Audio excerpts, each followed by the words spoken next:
good people, welcome to my presentation on 100 Cupboards by Voice Crack. It's not by Voice Crack, it's by N.D. Wilson. That's how I used to begin like all of my videos that I did for my class. Memories, nostalgia, life, and chocolate. Genre, this book is a fantasy book. Great, we've got that part down. Characters. First of all, there's Henry. He's a 12-year-old boy. He's the main protagonist. He's a dynamic character because he undergoes a drastic character change from the beginning of the book to the end of the book. At the beginning, he's this total wimpy kid who doesn't want to do anything brave. But by the end of the book, he's not, because he's really courageous and does lots of brave stuff.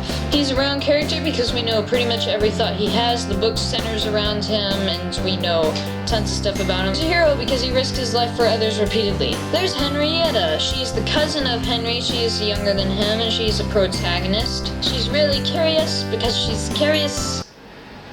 She's a static character because she stays the same throughout the whole book, but she is round. Next up we got Uncle Frank. He's the uncle of Henry. He's static and flat. He's a very comforting man. Then there's Anastasia, the little sister, and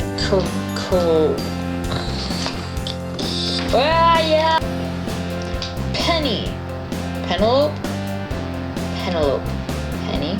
Penny, she's the oldest sister. Those characters aren't that important, so I won't tell you much about them. Woo! And then there's the witch at the end of the book. I guess they're the main antagonists. I don't know her name. I don't know if she had a name. I give up.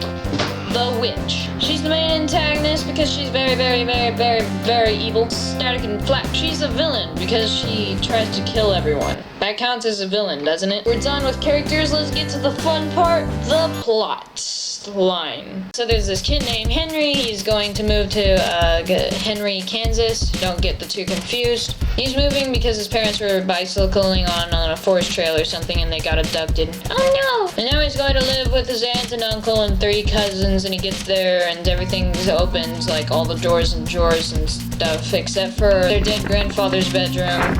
He's been dead for 2 years and that's how long the door's been locked. That night, Henry's asleep. He hears some noises outside, so he goes downstairs and sees this old guy come out of the bathroom, and he walks towards the grandfather's bedroom, and then he looks back at Henry and Henry forgets seeing him, which is kind of creepy. Then the next day, Henry's asking questions about that bedroom, and Uncle Frank's like, you know what, I'm sick of that door being shut, I'm gonna go open it today. And so he tries a key, and then he tries to kick it down, and then he tries to use a chainsaw, but none of it works because apparently the door's magic or something. The next night, Henry's sleeping when part of his wall starts to fall on top of him. Well, it's like what's it called? The plaster, like 2 knobs sticking out. He grabs his knife and attacks the wall. He uncovers 99 cupboards. His cousin Henrietta comes in, and now it's their secret because they're in this together. Suddenly, they discover that the cupboards are magic. One of them is like this forest place and it ends up flooding the bedroom. Another one is like in this mailbox place and they see a guy walking around, and then he puts some letters into the mailbox and they open them and it talks about Henry. It looks like someone's been spying on him and it's kind of creepy, but Henrietta's like, I want to keep exploring. Henry's like, but someone's spying on me and they're saying if I keep exploring they're gonna kill me. And Henrietta's like, but it's fun. Yeah, whatever. So they keep exploring and there's this evil looking cupboard on the bottom. Henrietta opens it and Henry passes out. And then on another night, Henrietta wants to open it again, but Henry's like, no, don't do that. And then she's like, well, just leave the room. So he goes downstairs and he's sitting there and he's like, well, that thing was like kind of evil. I guess I shouldn't have just left her up there all by herself. Then his bed falls down the stairs and he's like, oh my gosh, and he runs back up the stairs. She's passed out and her hand's still in the cupboard. He tries to pull her out, but apparently something's grabbing her, so he grabs that, but then he grabs him, and so he grabs his knife and he stabs that, and then he pulls her out, and then he closes it, and he's like, don't ever open that again, when she's woken up, of course. And she's like, I think you're being a little bit silly. Later, somehow they get a key to the grandfather's room, and they open it. After 2 years of it being locked shut, they just open it. So they walk in, and then there's signs that someone's been living in there for quite some time, and they're like, whoa. The next day, Henry plays some baseball.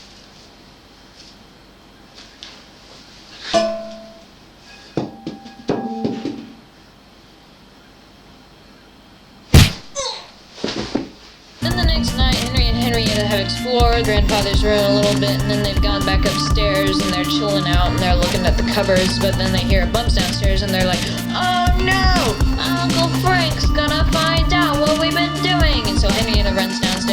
walks into the grandfather's bedroom and there's the old guy. And he dives into a cupboard. She chases after him. Meanwhile, upstairs, Henry's messing with the knobs on the first cupboard that started this whole thing in the first place. And then he goes downstairs and he finds out that they're gone. After doing some research, he finds out that the knobs on the cupboard are what controls the cupboard downstairs. The cupboard downstairs is basically a magical cupboard used to go through to different worlds. The cupboard upstairs has knobs on it and it controls what worlds those go to. Henry was messing with those knobs. He doesn't know what world Henriette is in, so now he's starting his grand exploration to find Henriette. He goes to a bunch of different places. Then Uncle Frank wakes up. Frank already knew about all this magic stuff because apparently he comes from another land. But he didn't know that any of this stuff still existed, so this is all news to him, so he's like, whoa. Henry has now found the land that Henrietta is stuck in, but stupid little Antasia is upstairs messing with the knobs, so now they're stuck. But then something terrible happens. That evil black cupboard, a witch escapes through it.